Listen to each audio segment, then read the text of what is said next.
This is a response to RogeCombatant. Hello again.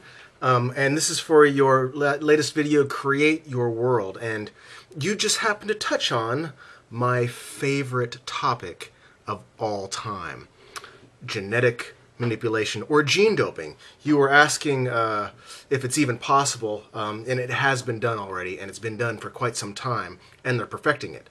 But I want to go over your first question. First questions first. Let's see. Beneficial to us and somehow put that in our makeup. But man has decided we no longer desire or want this, and we're going to eliminate it. Okay.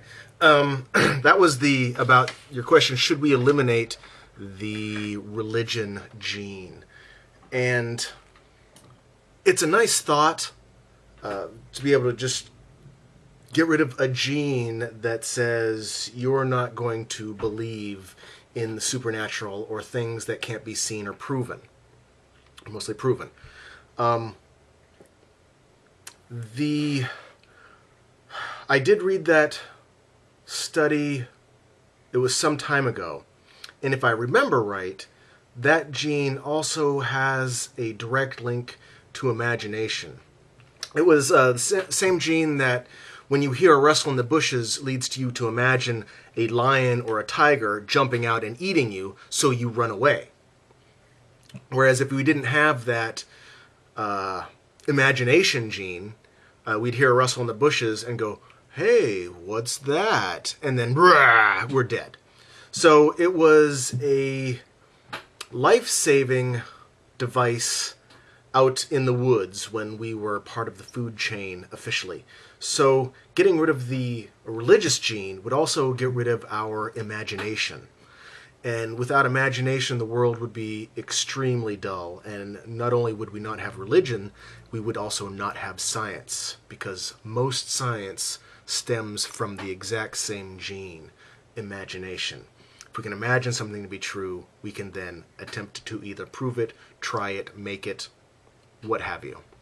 So I would actually not be for removing the religious gene. Religion is going to die all by itself. Anything that you have to continuously reinforce in order to get you and your children and those around you to believe, otherwise you would stop believing, is going to die. Facts will stay. You don't have to continue convincing yourself that 2 + 2 = 4 and that gravity works. You don't have to convince yourself. You're convinced every day by the reality around you. But to convince yourself that there's an invisible man in the sky doing things, that takes a lot more effort, and the effort will eventually be in vain. It's dying already, exponentially every 10 years, so give us another 20 years and atheism and agnosticism will be about 50%. That is my prediction, and it's stayed pretty true so far, so I'm going to keep my fingers crossed on that one. The other one that you were talking about, gene doping, is the term. I made a video, actually a series of videos a while ago, and I will attempt to put the links in the bottom bar to those videos, and it was genetic upgrades or upgrades. I can't remember exactly what I called them. But they've been doing it.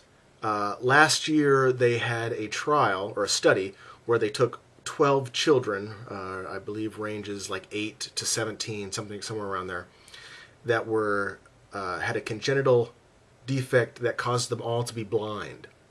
And what they did was they took somebody's DNA strand that did not have that fault and took that particular strand, put it into a virus that had the DNA taken out of it, switched it for this DNA, and then injected the virus into the children's eyes. And what a virus does, essentially, is it floats around looking for cells and injects its DNA into it. It replicates its DNA and keeps injecting its DNA, and that is how it reproduces. So what the virus did was went around the children's eyes and injected the correction DNA, and all 12 children regained their eyesight. Not all 20/20, of course, and they only did it in one eye, but all of them regained eyesight. So they manipulated their DNA And it wasn't even in the womb. It's not even in utero. It's full-grown humans can have this done, which is absolutely fantastic. So we can get upgrades too, which is great when they discover that live forever and regenerate gene and upgrade us to that. So actually, I'm all for it. Mother Nature, evolution got us here. And I think we would be in fault if we didn't see a flaw and improve on it, to however we see fit. Having your children upgraded superfluously is something I don't exactly agree with. Removing disease, detrimental things, I can see, which is a good idea, and we're already doing that.